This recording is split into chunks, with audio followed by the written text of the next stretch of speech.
안녕하십니까? 자, 이번엔 여러분들이 경찰관 직무집행법 제3조 불심검문부터 조문을 보실 차례입니다. 조문을 보시는 게 첫 번째 부분이고 가장 기본이 되는, 기초가 되는 부분이다. 이렇게 말씀을 드렸죠. 여러분들 시험 문제의 가장 대부분은 아마 조문을 직접적으로 물어볼 가능성이 높다. 이렇게 제가 표현을 했습니다. 자, 그러면 제3조 불심검문 보겠습니다. 이 불심검문은 견해 대립이 있다. 이렇게 말씀을 드렸죠. 이 불신검문 자체는 실제로 이제 성질상 크게 이제 두 가지로 구분이 됩니다. 불신검문이죠. 이 불신검문은 성질 자체에 대해서 견해 대립이 있다 이렇게 말씀드렸어요. 이제 뭐 아주 자세한 견해 대립은 제가 이제 심화 부분에서 두 번째 부분에서 말씀을 드리겠지만 첫 번째는 이 권력적 사실행위로 보는 견해가 있어요. 권력적 사실행위의 성질을 갖는 것으로 보는 견해죠. 이런 견해가 있고 또 하나의 패턴이 있고요. 또 하나는 비권력적 사실행위로 보는 견해가 있어요. 비권력적 사실행위로 보는 견해가 있다. 양자의 차이점은 바로 이 부분에 있습니다. 권력적이냐 아니면 비권력적이냐. 즉 강제를 하느냐 안 하느냐. 이의 차이가 있는 것이죠. 실제로 이 권력적 사실행위로 보는 학설은 그 이제 두 가지가 있습니다. 첫 번째는 여러분들이 보시고 계시는 대인적 즉시강제설이 있어요. 대인적 즉시강제설. 옆에다가 빈 여백이 조금 있죠. 메모를 좀 해놓으셔야 돼요. 뒤에 보면 또 나오더라도 여러분들이 조문만 쭉 볼 때는 보셔야 되니까. 그 다음 두 번째 견해가 있습니다. 두 번째 견해는 경찰상 조사설이 있어요.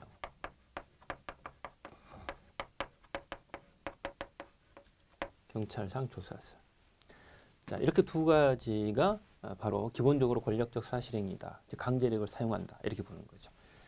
근데 이제 세 번째 견해가 있어요. 세 번째 견해는 임의적 사실행위설도 있어요. 임의적 사실행위.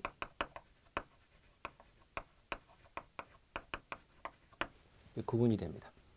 자, 이렇게 되면 견해가 세 가지인데요.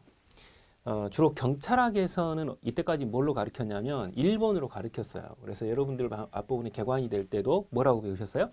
대인적 즉시강제 이렇게 배우셨죠. 이게 이제 경찰학에서는 이렇게 많이 봤어요. 경찰학에서는 이걸로 이렇게 많이 가르쳤습니다.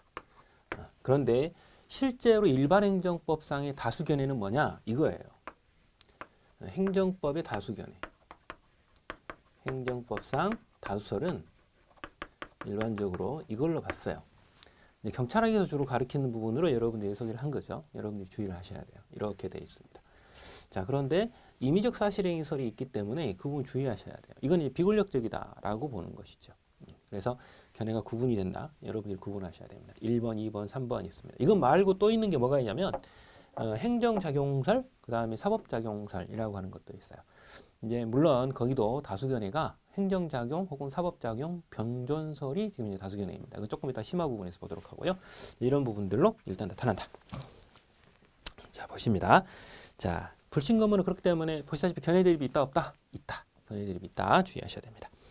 그 다음 제1항 경찰관은 다음 각호의 어느 하나에 해당하는 사람을 정지시켜 질문할 수 있다. 이 다음 각호라고 하는 말은 그 밑에 보면 1호, 2호가 있죠. 물론 그것보다 더 많을 수도 있겠죠. 다른 조문은. 그런데 어쨌든 간에 1호, 2호 중에 어느 하나만 있으면 된다 그랬죠. 다음 각호에 어느 하나 이렇게 되어 있습니다. 그래서 1호만 있어도 이제 불신검문의 대상이 되고 2호만 돼도 불신검문의 대상이 된다. 이렇게 보시면 되는 거예요. 자, 그러면 내용 보죠. 제1항 다시 보시면 경찰관은 다음 각호의 어느 하나에 해당하는 사람을 정지시켜 질문할 수 있다. 이 불신검문의 가장 기초가 첫 번째가 정지시키는 거예요. 사람을 멈추게 하는 거죠. 질문하는데 막 같이 가려가면서 이렇습니까 저렇습니까 이야기할 수는 없잖아요. 그러다 보니 대부분 사람을 세워놓고 그 다음에 이제 질문상 질문하는 겁니다. 그렇기 때문에 제일 첫 번째 해야 될 일 불신검문에서 1번 정지시킨다. 그 다음 두 번째는 뭐다? 질문한다. 2번이 질문이에요. 근데 여기서 끝나면 안 돼요. 맨 끝부분이 뭐라고 돼 있어요? 할 수 있다라고 돼 있죠. 하여야 한다가 아니에요. 맨 끝부분이 할 수 있다고 하여야 한다는 이제 수험생 입장에서는 말장난이라고 생각할지 모릅니다. 그러나 실제 행정법에서는 아주 큰 쟁점이 됩니다. 할 수 있다라고 하는 것은 재량행위고요. 하여야 한다라고 하면 기속행위가 돼요.